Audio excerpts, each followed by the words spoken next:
Thank you, Toast. Judy, Miss Toastmaster, and good afternoon, club members.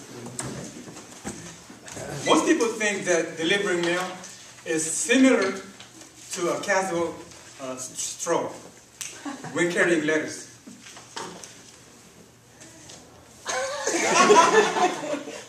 The reality of it is much different. You see, letter carriers' routes are strictly monitored and constantly adjusted to ensure that the Postal Service is getting the most of each employees every day. So the purpose of my speech is that to make you realize that whenever you talk about the weather, your mailman is probably wondering how he or she is going to make up the time they lost to a conversation later in the day. So here's some do's and don'ts when it comes dealing with your mailman or mailwoman.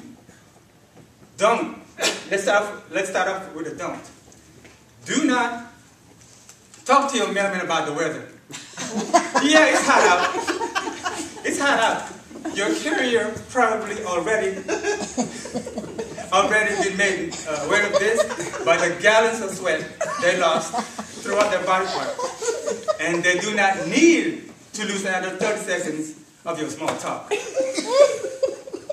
Do not tell the mailman to keep the bills, end quote.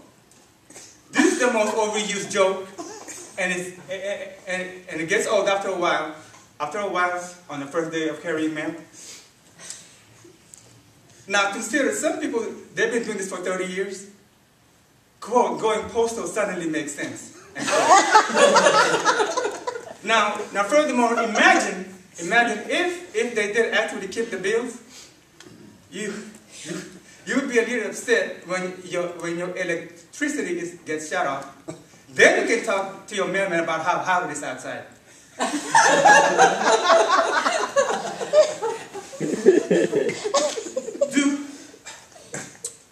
Do not ask the mailman for direction.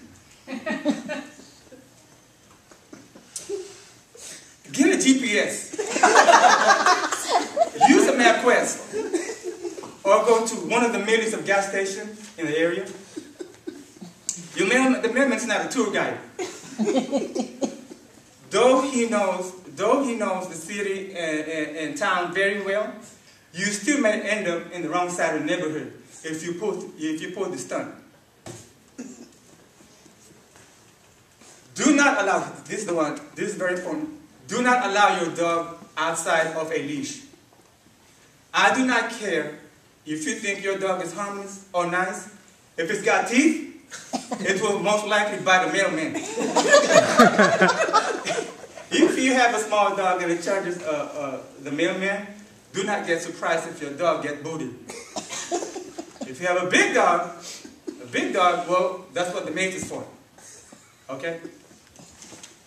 And Debbie, I'm pretty sure you know all this. Now, here's some do's that you need to know. Now, do say hi to your mailman. Most of you have known your carrier for many years. Say hi. It's okay to say hi. Hello. But try to keep it brief. I'm not saying you can't talk to your mailman, just, do leave a cold water on a hot day. This is probably the best thing you can do for another human being. It's 100 degrees out. The mailman's running behind, and he drank all the waters. He already drank all the waters he brought to work, and he's getting behind, and he's exhausted. And he sweat out all the water he drank. And just when he thinks that he can't make it no further, he opens your mailbox and finds a cold, cold bottle of water. From this day on, that carrier will make sure that you will always get your mail. Do leave a holiday tip.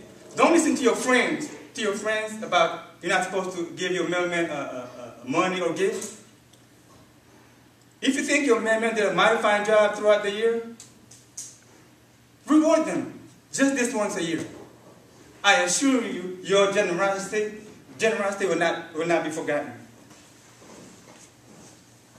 And finally, do send a letter. Here's the number one thing you can do to help your mailman. Send a letter. Sounds simple, but nobody does it anymore. I used to get it many, many years ago. Just do it just even one time. Send a letter, a love letter, or a hate letter, whatever.